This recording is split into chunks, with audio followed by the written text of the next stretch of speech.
दोस्तों, चंचल मन को शांत करना बहुत जरूरी होता है, क्योंकि अशांत मन में कई सवाल पैदा होते हैं और यह इधर उधर भटक सकता है। दोस्तों, आज की इस कहानी में मन को शांत करने के कुछ यौगिक उपायों के बारे में जानेंगे। तो चलिए कहानी को शुरू करते हैं। दोस्तों, पुराने समय की बात है। एक छोटे से गांव में सबल नाम का एक नौजवान लड़का रहता था। सबल एक साधारण किसान परिवार से था और उसके जीवन में सभी साधन उपलब्ध थे। परिवार में सभी लोग उसे बहुत प्यार करते थे। सबल पढ़ाई लिखाई में तेज था और उसे बहुत ज्ञान था, लेकिन उसके मन में हमेशा एक अजीब सी अशांति बनी रहती थी।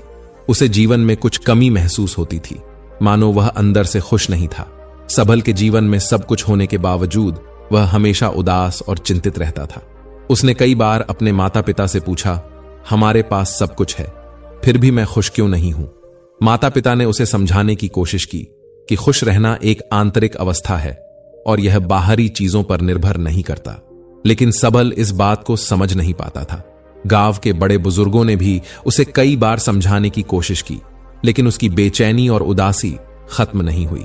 धीरे धीरे सबल के चेहरे पर मुस्कान कम होने लगी और उसकी आंखों में हमेशा चिंता दिखाई देने लगी।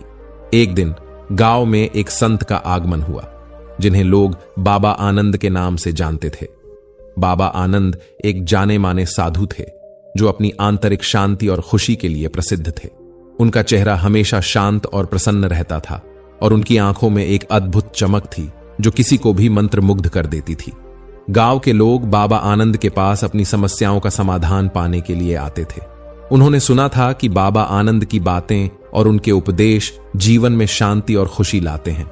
सबल ने भी बाबा आनंद के बारे में सुना और सोचा कि शायद वही उसकी समस्या का समाधान कर सकते हैं। सबल ने बाबा आनंद से मिलने का फैसला किया। एक सुबह वह उनके आश्रम गया और उन्हें प्रणाम किया। बाबा आनंद ने सबल को ध्यान से देखा और मुस्कुराए। उन्होंने कहा, बेटा, तुम्हारी आंखों में मैं एक गहरी बेचैनी देख रहा हूं। तुम क्या जानना चाहते हो? सबल ने गहरी सांस लेते हुए कहा, गुरुदेव, मेरे जीवन में सब कुछ है।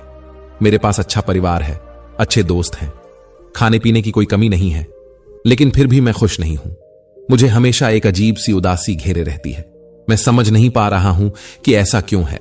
कृपया मुझे बताएं कि मैं कैसे खुश रह सकता हूं। बाबा आनंद ने सबल की बात को ध्यान से सुना और फिर धीरे से बोले, बेटा, खुश रहना कोई बाहरी चीज नहीं है जिसे तुम खोज सकते हो। खुशी तुम्हारे अंदर है और यह तुम्हारे दृष्टिकोण पर निर्भर करती है। खुशी एक मानसिक स्थिति है जो तुम्हारे सोचने के तरीके और जीवन को देखने के दृष्टिकोण से उत्पन्न होती है। सबल ने आश्चर्यचकित होकर पूछा, गुरुदेव, मुझे क्या करना चाहिए? मैं अपने मन की स्थिति को कैसे बदल सकता हूं? बाबा आनंद ने मुस्कुराते हुए कहा, बेटा, मैं तुम्हें एक छोटा सा कार्य दूंगा। इस कार्य को करने से तुम्हें अपनी स्थिति और खुशी को समझने में मदद मिलेगी। बाबा आनंद ने सबल को एक पुराना कटोरा दिया और कहा, यह कटोरा लो और गांव के सभी घरों में जाओ। हर घर में जाकर पूछो कि क्या वे तुम्हें एक चम्मच खुशी दे सकते हैं। सबल को यह कार्य अजीब लगा, लेकिन उसने बाबा के आदेश का पालन करने का निर्णय लिया। वह कटोरा लेकर गांव के पहले घर गया और दरवाजा खटखटाया। एक बुजुर्ग महिला ने दरवाजा खोला। सबल ने कहा, माताजी, बाबा आनंद ने मुझे खुशी की खोज में भेजा है। क्या आप मुझे एक चम्मच खुशी दे सकती हैं? बुजुर्ग महिला हंसी और बोली, बेटा, खुशी कोई चीज नहीं है जो मैं तुम्हें दे सकती हूं। खुशी तुम्हारे अंदर है। यह तुम्हारे विचारों और दृष्टिकोण में छिपी होती है। सबल ने ऐसा ही कई घरों में किया। हर कोई उसे यही जवाब देता कि खुशी कोई वस्तु नहीं है जो उन्हें दी जा सके। दिन भर भटकने के बाद सबल समझ गया कि खुशी किसी बाहरी चीज पर निर्भर नहीं करती। थक हार कर सबल वापस बाबा आनंद के पास पहुंचा और बोला, गुरुदेव, मैं समझ गया हूं कि खुशी किसी चीज में नहीं है, यह हमारे दृष्टिकोण और विचारों में है। बाबा आनंद ने सिर हिलाया और मुस्कुराते हुए कहा, बिल्कुल सही बेटा, खुशी हमारे दृष्टिकोण पर निर्भर करती है। अगर हम जीवन को सकारात्मक दृष्टिकोण से देखते हैं तो हम हमेशा खुश रह सकते हैं। बाबा ने सबल को आगे समझाया, खुश रहना सीखो। इसका मतलब है कि हमें अपने मन को शांत और स्थिर रखना चाहिए। हमें अपनी परिस्थितियों से परे जाकर अपने अंदर की शांति और संतोष को खोजना चाहिए। जीवन में उतार चढ़ाव आते हैं, लेकिन हमें उनके साथ बहने की बजाय स्थिरता और शांति को बनाए रखना चाहिए। बाबा आनंद ने कहा, खुशी का अर्थ है अपने आप को समझना, अपनी भावनाओं और विचारों को जानना। जब तुम अपने भीतर की शांति को पहचान लेते हो, तब तुम वास्तव में खुश रहते हो। यह बाहरी परिस्थितियों से प्रभावित नहीं होता। सबल ने बाबा की बातों को ध्यान से सुना और महसूस किया कि वह अपनी खुशी को बाहरी चीजों में खोज रहा था, जबकि उसे अपने अंदर ही देखना चाहिए था। उसने अपने मन को शांत रखने और जीवन को एक नई दृष्टि से देखने का निर्णय लिया। सबल ने बाबा आनंद के उपदेशों का पालन करना शुरू किया। उसने अपने दृष्टिकोण को बदला और छोटी छोटी चीजों में खुशी ढूंढना सीखा।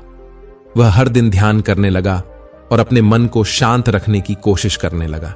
धीरे धीरे उसकी उदासी गायब होने लगी और उसकी आंखों में चमक और चेहरे पर मुस्कान लौट आई। गांव के लोग सबल के इस परिवर्तन को देखकर हैरान थे। उन्होंने उससे पूछा, बेटा, तुमने यह परिवर्तन कैसे किया? सबल ने मुस्कुराते हुए कहा, गुरुदेव, मैंने सीखा कि खुशी किसी बाहरी चीज में नहीं है, ये मेरे अंदर है और मैंने इसे पहचानने और अपनाने का निर्णय लिया है। दोस्तों, सबल की कहानी हमें यह सिखाती है कि खुशी बाहरी चीजों पर निर्भर नहीं करती, बल्कि यह हमारे अंदर होती है। हमारे दृष्टिकोण, सोचने के तरीके और मन की शांति पर ही सच्ची खुशी निर्भर करती है। बाबा आनंद ने सबल को यह महत्वपूर्ण जीवन सबक सिखाया कि खुश रहना एक मानसिक स्थिति है और इसे हमें अपने अंदर ही ढूंढना होता है। इस कहानी के माध्यम से हमें यह समझने को मिलता है कि जीवन में सच्ची खुशी पाने के लिए हमें अपने नजरिया को बदलना होगा और अपने अंदर की शांति को पहचानना होगा। चाहे हमारे जीवन में कितनी भी चुनौतियां आए, हम अपने मन की स्थिरता और शांति के साथ हमेशा खुश रह सकते हैं।